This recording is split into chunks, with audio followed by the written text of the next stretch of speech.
The Nissan 370Z. The Z's been around since the 1970s. Last time I was in it, about 2 years ago. Will it still be just as exciting? Let's find out.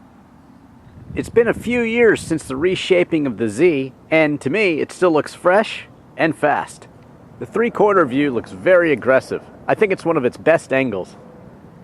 I like the fact that Nissan has clung to tradition with the Z. They've kept it a hatchback all these years. The optional raised forged alloy wheels also look great. The cockpit of the Z really emphasizes its no-nonsense approach to speed. Sure, you can get options like leather seats and navigation, but this one's all about speed. And the cloth seats are actually very comfortable, and I think they look nice too. All the essential gauges are up front and aimed right at the driver. Despite the lack of back seat, inside the hatch there is room for storage. Of course, that's not why you're really buying the Z, is it?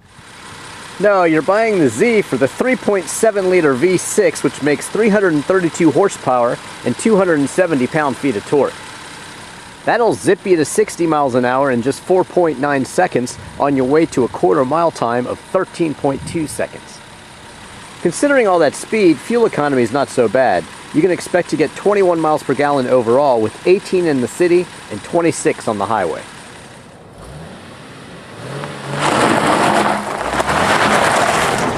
Well, I've seen some people out there trying to compare the Z to, say, a 1 Series BMW, but to me, that just doesn't make any sense. The Z is a purpose-built car. It's a sports car. And to me, maybe a better comparison would be something like the Miata, which is also a purpose-built sports car. But, of course, the problem with the Miata, which is a great car and handles very well, is that it has enough speed to kick the tail out with the traction control off, but the Z here, if you turn the traction control off, you really have to watch yourself, because this Z has a ton of power. It'll get you sideways anytime it wants. So you really got to keep it under control. With the traction control on, very safe, very controlled. But turn the traction control off and the Z, in capable hands, is just a barrel of fun.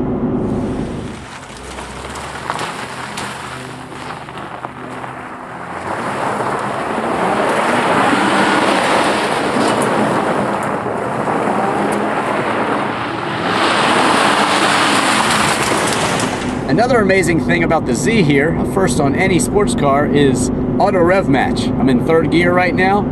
Switch down to second. Blips the throttle for me, matches the revs beautifully, which saves the transmission and makes the transition a bit smoother.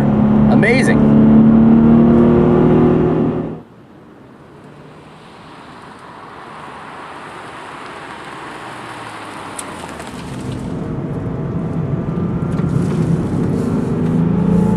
When twisty roads beckon, the Z responds in kind. It's nothing but fun. Grips incredibly well. Handles great.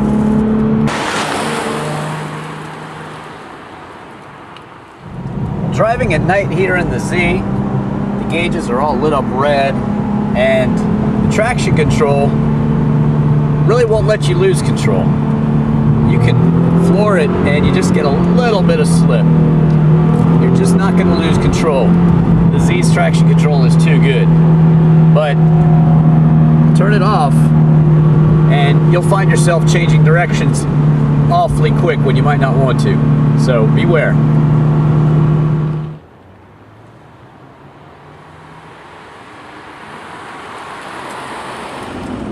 In terms of pricing, you're looking at just over $30,000 to get inside the Z, and of course it offers a lot of performance for that money.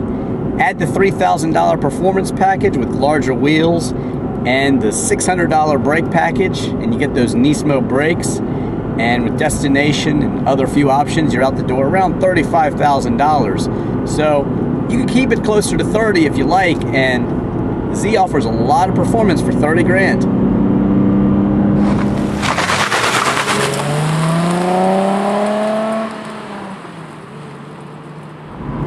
Getting back behind the wheel of the Z after a couple years absence is like seeing an old girlfriend that you had a heck of a lot of chemistry with, and that you wonder why you ever broke up with her in the first place.